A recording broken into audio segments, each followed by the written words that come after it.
Salut, ici Jérémy alias Mister Cool pour la chaîne Canalor Café. Très content de vous accueillir encore une fois pour un nouvel interview. Aujourd'hui, nous avons un joueur que j'ai souvent rencontré en tournoi. On avait déjà un petit peu papoté ensemble, donc je suis très content d'accueillir Swan. Salut Swan, j'espère que tu vas bien. Je te laisse te présenter alors. Salut Jérémy, merci pour l'invitation. Alors moi, pour ceux qui ne me connaissent pas, c'est du coup Swan. Mon pseudo c'est Atto pour faire court. J'ai 30 ans et je vis actuellement à Nîmes. J'étais un joueur de Paris il y a encore 3-4 mois et j'ai déménagé pour rejoindre ma compagne. Et sinon, je suis actuellement chef de partie dans un restaurant étoilé, ce qui entache beaucoup le nombre de tournois que je peux faire malheureusement. Je suis très pris par le travail, mais on essaie de jouer au maximum. Donc Swan, je suis très content encore de t'accueillir pour cette interview. Je sais que c'est pas trop ton truc de faire ce genre de petites vidéos. Je t'ai un petit peu forcé quand même, hein. Bon, mais super, merci encore à toi. Est-ce que tu étais un ancien joueur de TCG ou de jeux de société? Est-ce que je suis un ancien joueur de TCG? Pas du tout, c'est mon tout premier TCG et le pire c'est que de base je voulais jouer à Altered. J'ai fait des essais, j'ai trouvé le jeu vraiment bon. J'avais jamais touché un TCG à part Hearthstone, si on peut dire que c'est un TCG. Et je me suis dit qu'est-ce que je peux faire en attendant, parce que le Kickstarter c'était 6 ou 8 mois avant la sortie. Et je me suis dit bon, je vais mettre un TCG en attendant. Magic c'était trop loin, Yu-Gi-Oh c'était trop loin.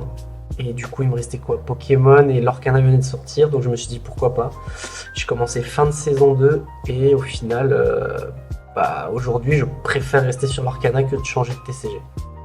Et pour ce qui est du jeu de société, moi j'aime beaucoup les jeux de société, on commence à avoir une grosse collection et je suis très fan des jeux experts. Je peux passer 1 heure à manger des règles pour jouer 4 heures derrière, ça me dérange pas du tout. Et qu'est-ce qui t'a amené à jouer à Lorcana? Je sais que tu as un petit peu répondu juste avant, mais est-ce que c'était l'univers de Disney? Est-ce que c'était la collection? Ou tu as une autre raison par rapport à ça? J'ai un peu répondu avant, c'est vraiment le hasard. Je voulais pas trop jouer à l'Arcana de base. Je suis pas un grand fan de l'univers Disney, j'aime bien ça, mais je suis pas un fan addict. C'est pas forcément Disney qui me fait rester, c'est juste que je suis tombé dedans et maintenant je me suis habitué au jeu et je me vois pas changer. J'aime bien le gameplay, c'est simple tout en étant compliqué quoi. Et j'aime beaucoup la communauté, et quand on me parle des communautés des autres TCG, je préfère rester dans celle-là.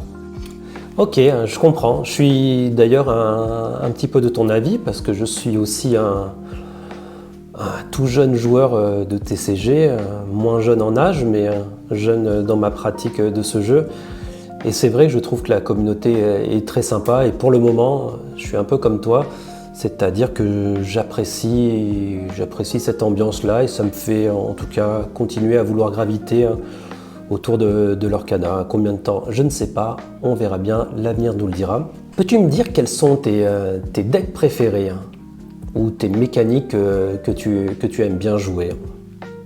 Je vais plutôt dire mon deck que je déteste, c'est le bleu-rouge. J'ai horreur de ce deck, je trouve il a tout.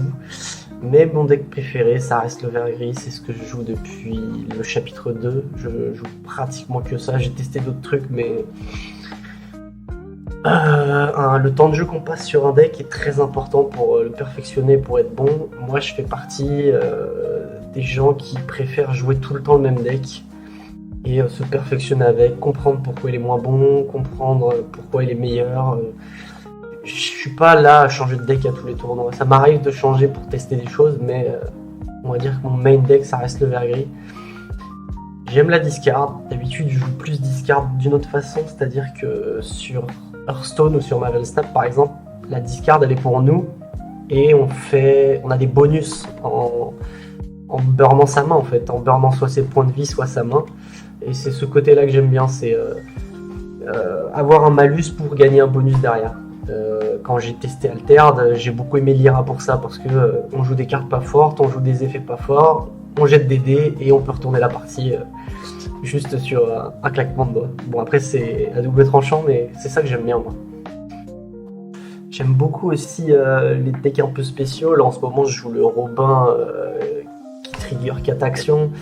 J'attends j'attends qu'un deck meul soit vraiment viable. C'est vraiment quelque chose que j'aime parce que c'est une façon.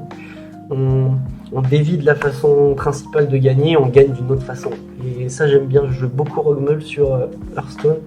Donc j'attends un deck meul et j'aime beaucoup les trucs un peu fun, ou alors tuer l'adversaire que à distance, c'est-à-dire presque pas poser de body et tuer que à distance. Moi j'aime bien les façons originales de gagner aussi. Merci pour ta réponse, Swan. Et si tu devais choisir une seule couleur d'encre dans l'Orcana, tu choisirais laquelle? Si je devais choisir une seule couleur, je pense que ce serait le gris, parce que c'est l'une des rares couleurs, en tout cas actuellement, là on commence à avoir beaucoup de cartes, mais qui peut jouer avec n'importe quelle couleur. Elle s'adapte à tout. Alors un mono gris c'est absolument pas possible, mais le gris va avec toutes les couleurs. Elle complète n'importe quelle couleur en fait, elle a tout, elle a de la gestion, elle a de la pioche, elle a des gros body. Là avec le pat maintenant, elle a quelque chose qui bloque l'adversaire. Donc gris, je pense que c'est pour moi la couleur la plus polyvalente. C'est peut-être pas la meilleure parce qu'elle a un counter naturel qui est le rouge, mais le gris a plus d'options par rapport au rouge, je trouve, et elle s'adapte beaucoup mieux à n'importe quelle couleur. Et si tu devais me citer tes 3 cartes favorites, lesquelles choisirais-tu? Je sais que c'est pas facile comme ça à froid d'y répondre, mais je suis sûr que tu as bien une idée. 3 cartes favorites. Diablo, on va dire. C'est une carte qui a retourné toute la méta, elle est arrivée avec une mécanique nouvelle et la carte fait presque tout, quoi. On peut la jouer tour 2, gratuitement, entre guillemets. On peut la jouer tour 3 flat, c'est pas grave. Elle fait piocher, elle est insaisissable, donc elle lore, c'est un très bon chanteur à 3. Diablo, pour moi, elle fait pratiquement tout. En deuxième, Perdu dans l'hiver, parce que pareil, c'est pas très cher, ça fait piocher, ça met 2 de dégâts, et en fait, au tour 3, qu'elle soit chantée ou jouée flat, il y a de grandes chances qu'on tue quelque chose, donc ça fait limite du 1 pour 2. Moi je trouve que Perdu dans l'hiver, c'est une très très bonne carte. J'ai pas un seul deck gris sans Perdu, je pense. Et une troisième, je pense que ce serait plutôt une carte de cœur, elle est pas très forte actuellement, mais c'est la bête implacable, la légendaire du chapitre 2. Et c'est une carte un peu sous-estimée, elle n'a pas sa place actuellement parce que c'est trop lent et ça se fait gérer. Mais moi je l'avais joué pour un championnat de Stitch qui m'avait fait gagner la carte, parce que la carte en un tour, elle m'a chanté 2 chansons, elle m'a loré à 4 et elle a clean un board en faisant des trades. Donc la carte peut être incroyable en fait, mais là elle arrive trop tard. Faut trouver quelque chose qui la protège ou quelque chose qui la fait jouer, je sais pas. Mais j'attends son retour, j'ai mon carré et je suis sûr qu'un jour elle va être très très très forte. Ok, donc cette fameuse bête, on verra par la suite si on pourra la jouer plus souvent et faire des choses incroyables avec. Qu'est-ce que tu aimes autour de l'Orcana? C'est quoi que tu trouves vraiment intéressant dans le jeu? Je trouve la DA très belle, j'aime bien le système qu'ils ont fait pour séparer les enchantés des normales en fait, c'est-à-dire que les collectionneurs au moins ils ont leur côté, les joueurs ont leur côté. C'est vrai que le jeu est un peu cher, dès qu'une carte est forte, les cartes sont très chères. Quand on doit avoir 4 cartes et que la carte à l'unité coûte 40€, c'est très dur d'avoir un deck compétitif. Mais j'aime beaucoup le système de chansons, le fait qu'on puisse jouer des cartes gratuitement. Je pense que dans n'importe quel jeu de cartes, tout ce qu'on veut, c'est jouer gratuitement des cartes pour avoir un avantage. Et le fait de pouvoir chanter, c'est vraiment très fort. C'est pour ça que Steel Song reste toujours top tier. Et tout ce qui est le système d'alter, c'est-à-dire que on peut poser une carte et en fait on a joué une petite carte pour qu'après on joue le gros body par-dessus. Et même ça, en fait, l'adversaire doit toujours s'y attendre. Une grosse carte avec un gros effet ou un gros chanteur, ça va arriver. Donc j'ai très peu d'expérience TCG, c'est dur pour moi de faire des comparaisons, mais les chansons et les alters, j'aime beaucoup. Ok, je comprends les aspects positifs du jeu et ce que tu apprécies. Et qu'est-ce que tu n'aimes pas dans l'Orcana, que ce soit au niveau du jeu ou de la communauté ou autre? Je te laisse t'exprimer là-dessus. De manière générale, on va dire la triche. Moi, c'est ce qui me faisait peur dans les TCG, mais apparemment dans l'Orcana, il n'y en a pas énormément contrairement à d'autres. Donc ça va, je trouve. Mais c'est ce qui me fait aussi rester dans celui-là. Après, c'est un peu général, hein. Et ce que je n'aime pas aussi, c'est le fait d'être deuxième joueur, on a vraiment un désavantage. Aujourd'hui, il n'y a aucun moment où une personne veut commencer deuxième, à part en BO2, mais dès qu'on arrive en top cut, dans tous les cas, c'est du BO3. La plupart des boutiques refont du BO3. Donc en fait, tout se joue sur les dés. Et la manière la plus simple, ça serait soit d'avoir une carte en plus au mulligan, soit une encre éphémère comme dans, je reviens à Hearthstone, mais la pièce, je trouve, elle donne elle contrebalance l'avantage. Et en fait, il y a des decks qui préféreront peut-être commencer deuxième parce qu'ils se disent, ok, je commence pas, mais le fait d'avoir une encre supplémentaire quand je veux, ça peut changer toute la game en fait. Donc c'est ce que je trouve le plus chiant pour l'instant. Ils ont du mal à trouver l'équilibre. Je pense qu'une encre éphémère, ça serait pas mal. Ou une carte supplémentaire pour celui qui. Mais comme j'ai aucune expérience d'autres TCG, c'est très dur de trouver quelque chose d'équilibré pour ma part. Je me rends pas compte en disant tout ça. Mais je pense que l'encre éphémère, ça reste quelque chose d'assez équilibré.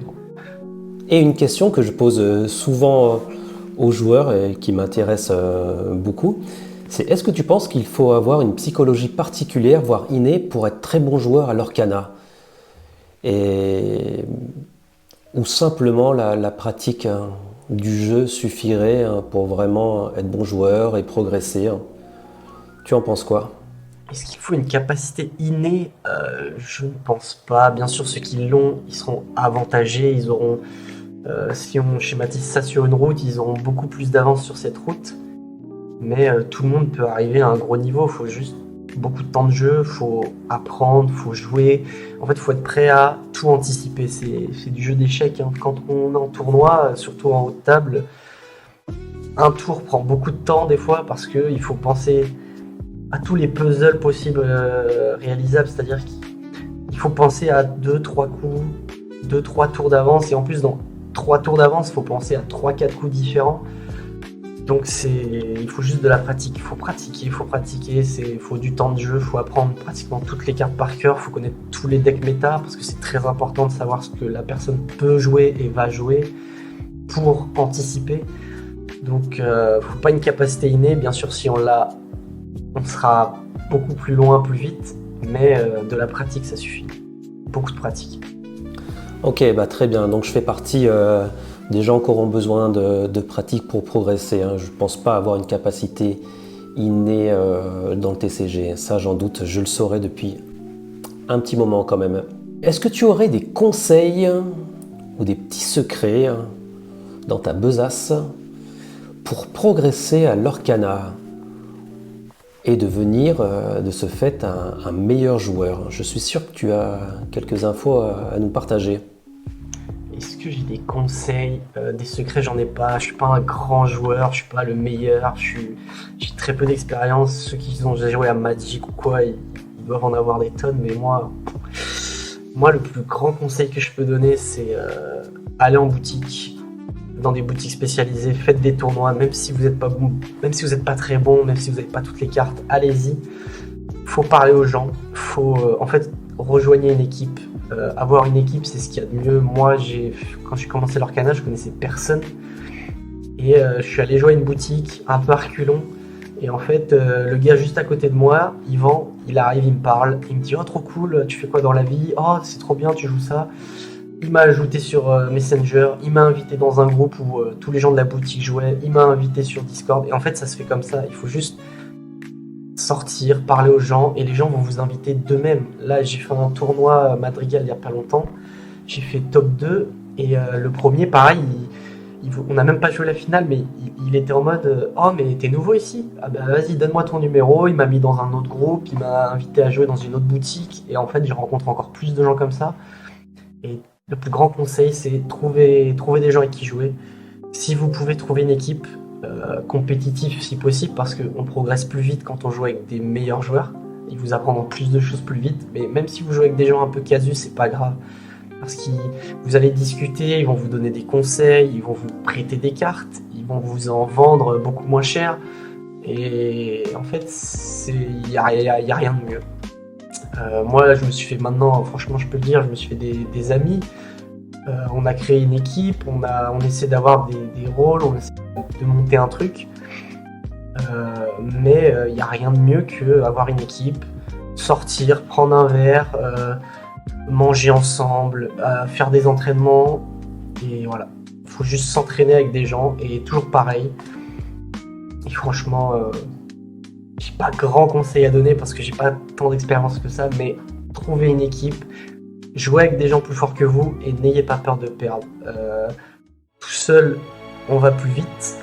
À plusieurs, on va plus loin. C'est beau. Et voilà, n'ayez pas peur de perdre. Allez en boutique, perdez, c'est pas grave. Perdre, c'est apprendre. Et voilà. Même quand vous gagnez, faut toujours se refaire la game, se dire ok, qu'est-ce que j'aurais pu faire de mieux. Et quand vous perdez, alors oui, des fois on pioche mal, des fois c'est parce qu'on a pioché des noms en crap, parce que l'autre il a top deck. Oh là là. Faut toujours se remettre en question et il faut toujours se refaire la game dans sa tête en disant à ce moment-là j'aurais pu faire ça, à ce moment-là j'aurais dû faire ça. Et c'est important de tout noter, noter au papier vos scores, noter les couleurs en face, noter à peu près quand les scores ont évolué, en fait soyez le plus précis possible. Et en fait à la fin de la game, si vous avez le temps, faites un débrief à l'écrit en rapide et en fait ça vous permet après de refaire la game dans votre tête et de comprendre pourquoi vous avez perdu. Excellent Swan, très intéressant toutes ces infos, j'apprécie beaucoup. Et donc où on peut te retrouver? Tu es sur les réseaux sociaux, sur je sais pas, les Instagram, les Twitch, les Discord et je ne sais quelle autre plateforme, il y en a tellement maintenant. Donc c'est où on peut te retrouver et puis je sais pas, tes prochains tournois, les événements dans lesquels tu vas participer. J'imagine qu'avec ton travail, c'est un petit peu compliqué de trouver du temps pour ça. Mais voilà, je te laisse me dire. Alors moi, principalement sur Instagram, je suis pas très actif, je poste pas grand chose, mais je réponds toujours. Ça me fait toujours plaisir quand des gens, après tournoi, viennent me parler, on discute. Vous tapez Swan du crew, franchement il ne doit pas y en avoir beaucoup. Vous pouvez suivre aussi le Instagram de notre équipe, c'est FTL_for the lore.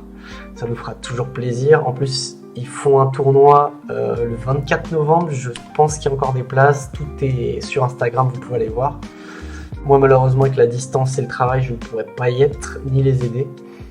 Et pour l'instant, j'ai pas prévu grand tournoi. Je ne vais pas aller au Last Qualifier malgré une proposition qu'on m'ait faite, mais pas possible. Je peux pas prendre 3-4 jours en plein week-end, en pleine période de Noël. Dans mon métier, c'est pas possible. Donc pour l'instant, ça sera que de la boutique et du remote. Mais je suis toujours dispo en remote. J'aime beaucoup jouer en remote. Donc pareil, n'hésitez pas à me demander. Merci Swan d'avoir accepté de répondre à ce petit interview. Et vraiment merci encore. Je sais que ça te demande un petit effort de faire ce genre d'interview. Donc merci encore d'avoir pris ce temps pour moi. C'est cool, vraiment cool. Et voilà, je suis content d'avoir entendu ta vision du jeu, toutes ces petites informations que tu as partagées. J'espère que la communauté de l'Orcana appréciera autant que moi.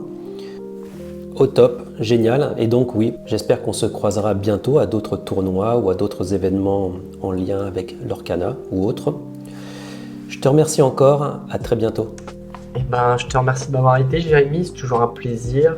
C'est pas quelque chose que j'aime faire, mais bon, pour toi, on l'a fait. Et on se recroisera en événement comme on se croise d'habitude. Et je te dis à bientôt et merci. Ciao. C'était Jérémy alias Mr Cool pour la chaîne Canalor Café. Je vous remercie encore d'avoir regardé cette petite vidéo et n'hésitez pas à vous abonner, à mettre des petits commentaires, des likes, ce que vous voulez. Vous voyez, je me mets à parler comme un vrai youtubeur maintenant, donc voilà, motivez-vous pour vous abonner et autres, ça fait toujours plaisir. Je vous dis à très bientôt, salut!